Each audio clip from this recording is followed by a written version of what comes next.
Welcome to another episode of Life and Whiskey. As always, I'm Jordan, and I guess the last two videos plus this one makes three. We're doing space sides apparently. So today we're looking at Balvenie. Now, the nice thing about this particular Balvenie is that it is a peated Balvenie. So the story, it's all on the back of the tube here. Apparently, what's the dude's name? Ian Miller, the distillery manager, saw a week in the distilling schedule that was vacant and was like, hey, let's try something, because he had gone to, again, according to the story, gone to Islay, experienced the peated whiskeys, and was like, hey, let's try some of that with our Speyside distillery. And so this is supposed to be an extremely heavily peated Speyside whiskey, and it was not cheap.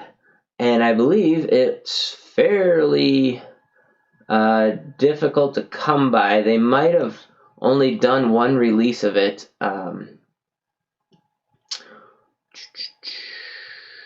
Where is this? Sorry, give me just a second. Trying to... Here we go. Okay, so William Grant & Sons... Balvenie Distillery, that is also who is in charge of Monkey Shoulder in that blend, which is a blend of three different Speysides. So again, keep bringing up Monkey Shoulder. Picked this up for $118.99. Fairly expensive. I believe this is from 2011, maybe. If that's true, then the price. So again, we'll talk about the price of whiskey. If you're not already familiar, the price of whiskey has very little, if anything, to do with how good something tastes, or how it's not how desirable something is because it's good, but how desirable something is because it's rare. And so like that Glenfarclas that I keep referring to, that 1972, like it was distilled in 1972. How many barrels are around from 1972? And I think the price tag on that was $550 or something like that. And it wasn't bad. It just wasn't my thing. I wouldn't have paid anywhere near that amount of money for it. So the older something is, chances are the less of it there is, due to, angel share and evaporation, distilleries using those supply stocks to, go into other brands and releases, and then just time itself, maybe barrels get dropped, or who knows, or weather, or all kinds of things can happen to a distillery, and thereby impacting the amount of whiskey from that batch at that time, making it more rare. And I believe that they only did this once. I could be wrong. Once again, didn't do the research on this. I'm trying to find something on here that tells you when this is from. For some reason, I think it's 2011, but I could be completely wrong about that. Okay, this says story number 2, which tells me that this is the second batch that they did of this. Non-chilled filter, so it might be a little bit cloudy.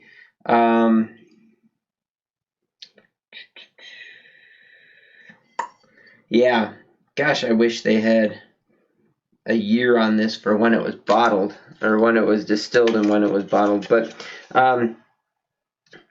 nonetheless, maybe with the QR code here or something, maybe there is some more information on that, but I don't have it currently because, once again, didn't do the research, because I never do the research. And here we go. It is 48.3% ABV. Which makes that 96.6 proof. And like I said, this is a very expensive bottle. $118.99 is what we paid for it. In fact, I'll say it's what my wife paid for it, because while we were at the tasting library and we were tasting all those Wellers and the Stag Junior and the Glenfarclas and whatever, we went in and browsed the liquor store. This was on the shelf. We kind of talked about it, whatever. This was the last bottle they had of it. And we went out to the parking lot, and she kind of like, I kind of want to go back and check it out. And what we did was we looked at the Whiskey Vault review, so Rex and Daniel's review of this, which I highly encourage you to check out as well.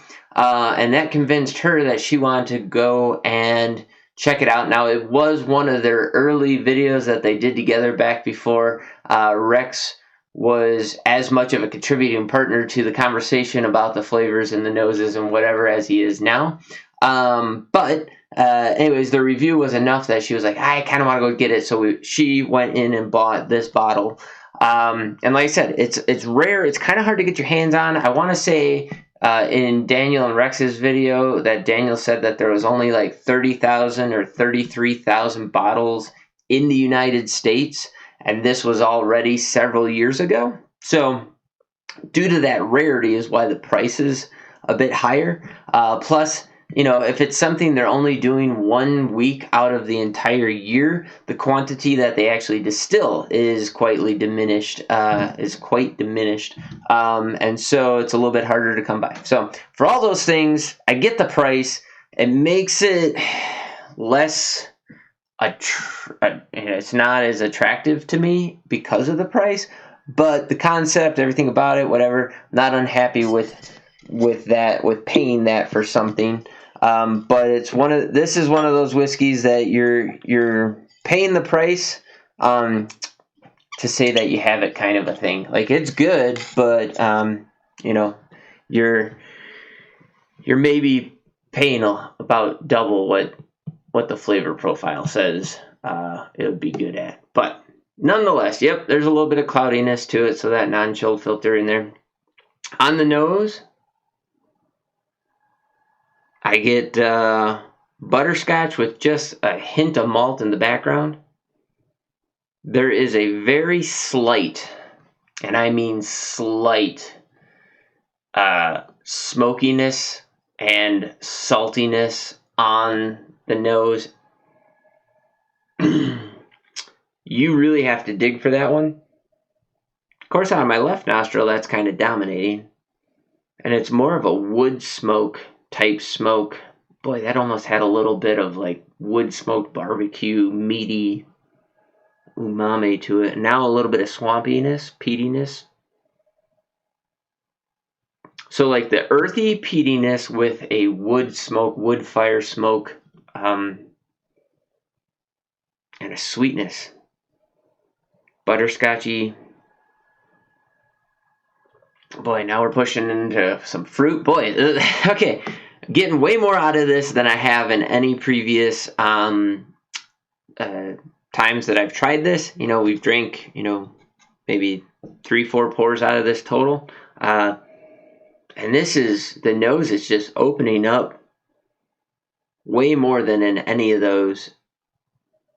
And like when I first stick my nose into the glass, immediately I'm getting the exact same tamped down, malty, a little bit green, like almost like green olive and brininess on the nose. And then when I start dancing around a little bit, now I'm starting to pick out more, which is impressive to me because I wasn't getting that before at all. On the taste, heavy wood smoke up front, coupled with a nice sugary sweetness. Then the wood smoke drops off. Get a sweet butterscotch in the middle that rolls into a malty, milky caramel and vanilla. And then that peat smoke picks back up as a peat smoke on the tail end of the finish and rolls out with a sweet caramel and peat smoke combination with just the slightest warmth and ding, not a ding, just a warmth of ethanol underneath. Really, really nice. Kind of get a little bit of meaty umami savoriness also as I'm letting the finish kind of linger and that smoke linger. So it's like a barbecued smoke Really, really good. Excuse me. Oh, a little bit of a hiccup there. I will say, the very first sip that my wife and I took out of this bottle, we both looked at each other kind of dumbfounded because we got absolutely zero smoke of any recognizable sort out of it whatsoever. And we were both like, okay, what did we just get screwed here? What's going on? And I will say it had to have been impacted by what we had to eat and what we had to drink, because I mean there was zero smoke on there at all. And now it's all sorts of smoke, and in the most pleasant and enjoyable kind of ways. I mean, this is a really excellent whiskey. I'm really enjoying it. I wish it was $70 or $80 instead of 118, call it 119. But even at that price, it's worth it. It's rare. It's kind of hard to find. So if you can get your hands on a bottle and you really enjoy Islay whiskeys, even though it is not an Islay and it is okay. So let me scratch that. If you enjoy peated whiskeys, where you get peat smoke, although most of the smoke profile is wood smoke characteristic, not peat smoke, not that earthiness. If you enjoy that and you're willing to shell out the money, and you have access to it, I would not shy away from buying it, even at the $119, $120 mark. It's not outrageous for that price. It's just, I always want to see whiskey cheaper instead of more expensive, no matter how good or bad it is. But, I'm a cheap ass. What are you going to do about it? But the nose, I will say, is so subdued, and just the smoke is not there in the nose, really. But on the palate, sip number 2, wood smoke, and it's more of a clean smoke on that one. And then a saltiness on the second sip had just like a really nice, clean wood smoke with a salty brininess following it right after it. It, it almost has I don't even know what the flavor is. There's some weird little flavor in there that's not unenjoyable, but it's not a sweet note. It's just kind of this weird little thing in there. And then it pushes into sweetness, and whatever that weird solution is, it's coupled with a salty brininess in there. I'm trying to go through my memory to see, like, almost it would be very similar to, like, if you've made salted water to boil pasta in. If you've ever tasted that salted water after the noodles have boiled in it, and it kind of has that slimy, starchy texture to it, it was like wood smoke, salty brininess, and then almost that exact mouthfeel and flavor of that starchy pasta noodle, briny water, and then it pushed into these really sweet notes. It was kind of interesting, not unenjoyable by any stretch, and pretty darn good. And man, that finish just keeps going and going and going. It's all peat smoke, salt, briny, and sweetness mixed together. It's really, really nice. That one was all sweet. Okay, super enjoyable whiskey. Again, price, it's going to be up to you to figure out whether or not that's in the wheelhouse of what you're willing to spend, but worth it if you're willing to sit back and enjoy it. This is not an everyday sipper at that price by any stretch, but it is interesting, it is nice, and it is a different take on peat smoke than what you're finding in Islay. It's a different presentation, and it's nice that it still has all the same characteristics of the Speysides that I really enjoy, with the butterscotch and the caramel kind of mixing together those sweet notes in there. I'm not picking out a whole lot of fruit. If they are in there, it's going to be on the light fruit, the peaches, the pears, the apricots, something in that ballpark.